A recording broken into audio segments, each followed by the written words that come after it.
Viewers, स्वागत है सभी का सॉल्यूशन हब पर। आज की वीडियो में हम पढ़ने वाले हैं क्लास 6 कंप्यूटर की एडिशनल बुक हाइपरलिंक का third chapter Microsoft PowerPoint के क्वेश्चन आंसर्स को। चैप्टर हम डिस्कस कर चुके हैं पिछली वीडियो में। अगर आपने नहीं देखा है चैप्टर तो डिस्क्रिप्शन में मैंने लिंक दिया है, उसमें आपको सभी के सभी चैप्टर जो है क्लास 6 के वो देखने को मिल जाएंगे, तो उस पर क्लिक कर लीजिएगा एक बार ताकि आपको ढूंढना ना पड़े। तो चलिए अब आगे बढ़ते हैं इसके क्वेश्चन आंसर्स की तरफ। तो यहाँ पर ब्रेन डेवलपर में पहली एक्सरसाइज आती है फिलिंग द ब्लैंक्स की। फिलिंग द ब्लैंक्स में पहला क्वेश्चन पूछा गया है, a presentation is a collection of dash that are arranged in a sequential manner. तो एक प्रेजेंटेशन होती है, वो चीज किस चीज का कलेक्शन है, यानी कि उसमें क्या चीजें भरी होती हैं। तो उसमें भरी होती हैं स्लाइड्स। मैंने आपको एग्जांपल दिया था, जैसे एक नोटबुक है तो नोटबुक पेजेस से मिलकर बनती है, उसी तरह जो प्रेजेंटेशन है वो स्लाइड से मिलकर बनेगी। तो हमारा यहाँ फर्स्ट का आंसर होगा स्लाइड्स। सेकंड है, to open a new presentation click on the dash option on the office button drop down menu.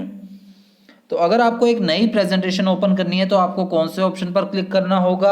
आपको क्लिक करना होगा जो फाइल या फिर ऑफिस बटन है उस पर क्लिक कीजिए, वहां पर न्यू वाला ऑप्शन होगा, न्यू वाले ऑप्शन पर क्लिक करेंगे तो आपकी नई प्रेजेंटेशन जो है वो ओपन हो जाएगी। इसके अलावा मैंने आपको बताया था शॉर्टकट की भी है इसकी, जो है कंट्रोल और एन, इन दोनों कीज को कीबोर्ड से इकट्ठा दबाने पर हमारी नई प्रेजेंटेशन ओपन हो जाएगी। इन शॉर्टकट कीज को भी आप याद कर लीजिएगा। थर्ड क्वेश्चन है, the slide show view shows dash slide at a time. अगर हम स्लाइड शो व्यू की बात करते हैं तो हमने पढ़ा था स्लाइड शो व्यू के अंदर हम एक स्लाइड को एक समय पर देख सकते हैं, यानी कि काफी सारी स्लाइड्स को एक साथ नहीं देख सकते, सिर्फ एक ही स्लाइड हमें एक टाइम पर दिखेगी। अगर हमें काफी सारी स्लाइड्स को एक साथ देखना है तो उसके लिए हमें यूज करना होगा slide sorter view. Fourth question है, the dash view displays a miniature view of all the slides in a presentation. तो एक ऐसा व्यू जिसमें कि सभी स्लाइड्स का, प्रेजेंटेशन की सभी स्लाइड्स का मिनिएचर व्यू देखने को मिलेगा, यानी कि काफी सारी स्लाइड्स का थंबनेल हमें देखने को मिलेगा, तो वो व्यू होता है स्लाइड सॉर्टर व्यू। ये आपको ध्यान रखना है, जैसे मैंने अभी थर्ड क्वेश्चन में भी आपको बताया। फिफ्थ है, dash function key is use to display the slide show. तो कौन सी फंक्शन की का यूज किया जाता है स्लाइड शो को चलाने के लिए, यानी कि अगर हमें प्रेजेंटेशन का स्लाइड शो व्यू देखना है उसके लिए हमें यूज करनी होगी F5 फंक्शन की, या आपको याद करनी है फंक्शन की भी, शॉर्टकट की भी। बी एक्सरसाइज है, स्टेट ट्रू और फॉल्स। पहला क्वेश्चन है, MS power point saves a file with an extension .pptx। तो एमएस फाइल जो है, एमएस पावर पॉइंट की जो फाइल है उसका एक्सटेंशन क्या होता है? .pptx होता है। ये हमें बताने की ट्रू है या फॉल्स है, तो ये बिल्कुल सही है, हमने पढ़ा भी था। .pptx जो है वो एमएस पावर पॉइंट की प्रेजेंटेशन का जो है एक्सटेंशन होता है। सेकंड है, slide sorter view is the main editing view. तो ये बिल्कुल गलत है। ये गलत क्यों है? क्योंकि जो नॉर्मल व्यू होता है उसमें सारे के सारे एडिटिंग के ऑप्शन मिलते हैं, इसलिए अगर यहाँ पर नॉर्मल व्यू होता तो हमारा आंसर ट्रू होता, अभी ये फॉल्स रहेगा। थर्ड है, control plus N key combination is use to create a new presentation. ये बिल्कुल ट्रू आंसर होगा। मैंने अभी आपको ऊपर भी बताया कि कंट्रोल और एन, इन दोनों कीज को एक साथ कीबोर्ड से दबाने पर आपकी नई प्रेजेंटेशन जो है वो ओपन हो जाएगी। फोर्थ है, slides are boxes with dotted और हैच्ड मार्क बॉर्डर्स। तो स्लाइड्स होती हैं जो डॉटेड या हैच्ड मार्क बॉर्डर्स होते हैं, ये बिल्कुल गलत है। ये होते हैं प्लेस होल्डर, जिन्हें हम टेक्स्ट बॉक्स भी कहते हैं। अगर यहाँ पर स्लाइड्स की जगह प्लेस होल्डर या टेक्स्ट बॉक्स होता तो हमारा आंसर बिल्कुल सही होता। जो टेक्स्ट बॉक्स या प्लेस होल्डर होते हैं वो छोटे छोटे डॉटेड बॉक्स वाले, डॉटेड वाले बॉक्स होते हैं, तो ये हमारा फॉल्स रहेगा आंसर। फिफ्थ है, control plus O is the shortcut key to open an presentation. तो अगर हमें किसी पहले से बनी हुई प्रेजेंटेशन को ओपन करना है तो क्या कंट्रोल और ओ, इन दोनों कीबोर्ड कीज को एक साथ दबाने से जो पहले से बनी हुई प्रेजेंटेशन है उसको हम ओपन कर सकते हैं? तो ये बिल्कुल ट्रू होगा, ये शॉर्टकट की है, ये आपको याद करनी है। कंट्रोल प्लस ओ, इन दोनों कीज को दबाने से हम पहले से बनी हुई प्रेजेंटेशन को ओपन कर सकते हैं।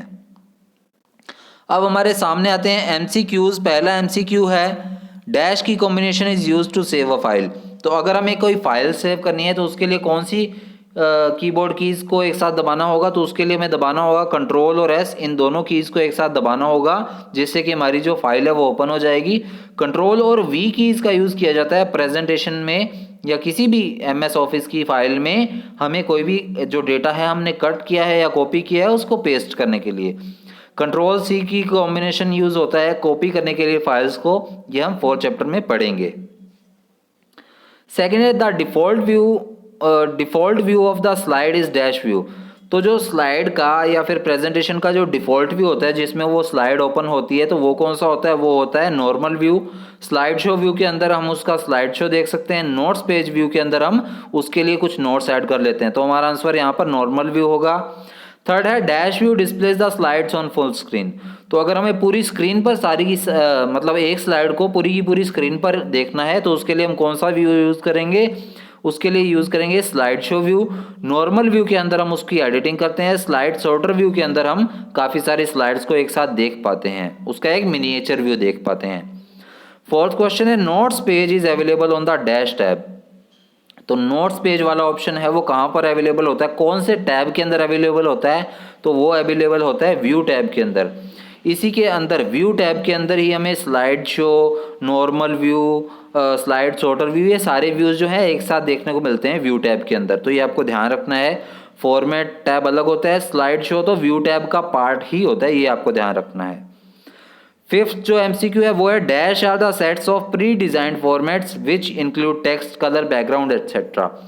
तो जो प्री डिजाइंड फॉर्मेट होते हैं यानी कि पहले से बने हुए फॉर्मेट होते हैं जिसमें कि टेक्स्ट, कलर, बैकग्राउंड पहले से सब सेलेक्ट किया होता है, वो क्या होते हैं? वो होते हैं टेम्पलेट्स। स्लाइड और व्यूज तो आपको बता ही दिया मैंने क्या होता है। स्लाइड्स तो जो हमारा जो बना हुआ जो हमने एडिटिंग की है जिस चीज़ की, वो चीज़ होती है जिसमें हम स्लाइड के अंदर सारा टेक्स्ट वगैरह लिखते हैं। तो हमारा यहाँ पर आंसर जो सही होगा वो कौन सा है? Option number B, templates. अब आता है आंसर द फॉलोइंग यानी कि आपके नोटबुक के क्वेश्चन आंसर।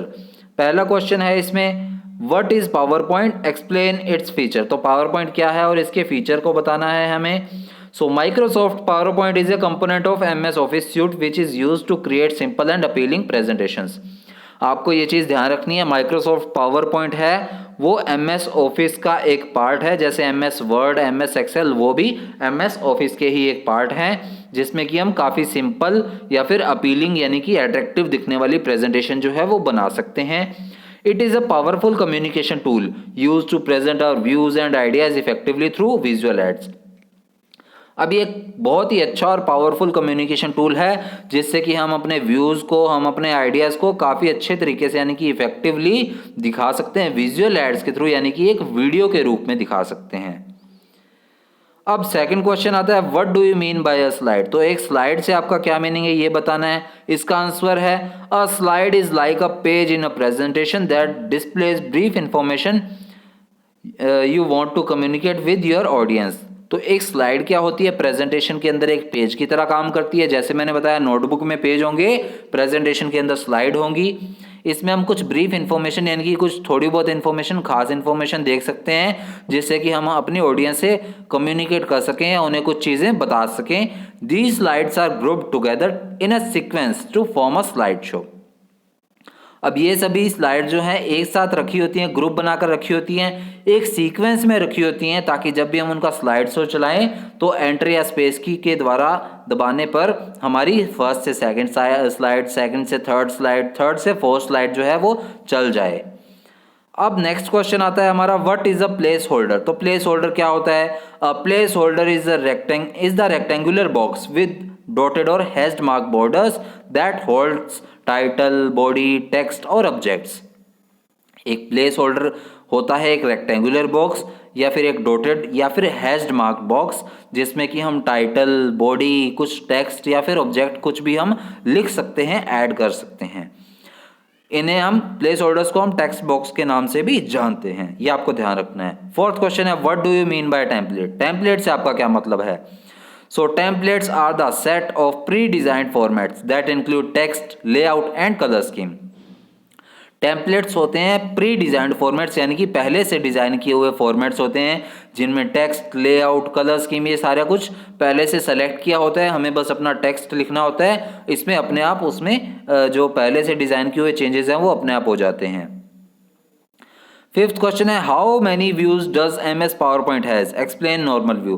तो MS पावर पॉइंट के अंदर कितने व्यूज होते हैं ये बताना है और साथ ही साथ नॉर्मल व्यू को भी एक्सप्लेन करना है। तो हमें पता लगा MS पावर पॉइंट का एक व्यू तो फिर नॉर्मल व्यू ही होगा अगर इसको एक्सप्लेन करने को बोल रहे हैं तो चलिए देखते हैं इसे भी। So there are 4 types of views present in Microsoft PowerPoint. तो MS पावर पॉइंट के अंदर 4 तरह के व्यूज जो है वो प्रेजेंट होते हैं, जो हमने पढ़े थे। इनके नाम भी बता देता हूँ आपको। नॉर्मल व्यू होता है, स्लाइड सॉर्टर व्यू होता है, स्लाइड शो व्यू होता है और नोट्स पेन व्यू होता है। अब देखते हैं नॉर्मल व्यू। क्या है normal view? It is the main editing view. तो पहली बात तो हमारे सामने निकल के है कि ये हमारा मेन एडिटिंग व्यू होता है। सारी एडिटिंग जो है वो इसमें होती है। Which is use to write and design the presentation. अब इसका यूज़ किस लिए किया जाता है? ताकि हम उसमें कुछ ना कुछ लिख सकें, उसको किसी ना किसी तरह से डिज़ाइन कर सकें अपनी प्रेजेंटेशन को। In normal view you can add text, graphic, sound, animation and other effects as well. अब नॉर्मल व्यू में रहते हुए आप उसमें कोई ना कोई टेक्स्ट ऐड कर सकते हैं, ग्राफिक लगा सकते हैं, उसमें साउंड, ऑडियो या वीडियो लगा सकते हैं, एनिमेशन ऐड कर सकते हैं, साथ ही साथ उसे और भी इफेक्ट्स लगाकर इफेक्टिव बना सकते हैं। अब 6th और लास्ट क्वेश्चन है हमारे चैप्टर का, what is the use of slide sorter view. तो स्लाइड सॉर्टर व्यू का क्या यूज होता है ये हमें बताना है। It displays a miniature view of all the slides in a presentation. अब ये हमें एक मिनिएचर व्यू देता है किसी भी प्रेजेंटेशन की सभी स्लाइड्स का, यानी कि सभी की सभी स्लाइड्स को एक ही जगह छोटे छोटे थंबनेल के रूप में हमें दिखाता है। In slide sorter view you can change the order of slides. अब पहली बात निकल के आती है, स्लाइड सॉर्टर व्यू के अंदर हम स्लाइड्स का ऑर्डर चेंज कर सकते हैं, यानी कि 5वीं स्लाइड को मैं पहले नंबर पर लाकर पहली स्लाइड बना सकता हूं। इंसर्ट और डिलीट द स्लाइड्स। अब स्लाइड सॉर्टर व्यू के अंदर हम स्लाइड्स को इंसर्ट कर सकते हैं, उन्हें डिलीट भी कर सकते हैं। And transitions and add transitions and set the timings of the for the slide show. अब इसमें हम स्लाइड शो चलाने के लिए ट्रांजिशन ऐड कर सकते हैं, साथ ही साथ स्लाइड शो की टाइमिंग भी सेट कर सकते हैं। ये भी हमें ध्यान रखना है, स्लाइड सॉर्टर व्यू के अंदर ये होता है। तो हमारा चैप्टर का एक्सप्लेनेशन हो गया था, क्वेश्चन आंसर भी हो गए हैं। तो मिलेंगे नेक्स्ट वीडियो में 4th चैप्टर के साथ, और 4th चैप्टर के क्वेश्चन आंसर के साथ ही हमारी बुक जो है वो कंप्लीट हो जाएगी, क्योंकि वॉइस इशू की वजह से चैप्टर्स जो है मुझे दोबारा बनाने पड़ रहे हैं। बाकी 5th से लेकर और 9th चैप्टर तक के पहले के वीडियो बने हुए हैं जिनमें वॉइस इशू नहीं है। तो डिस्क्रिप्शन में मैंने लिंक दिया है, उसमें आपको सारे के सारे चैप्टर्स एक साथ देखने को मिल जाएंगे, तो उस पर क्लिक कर लीजिएगा। Thank you.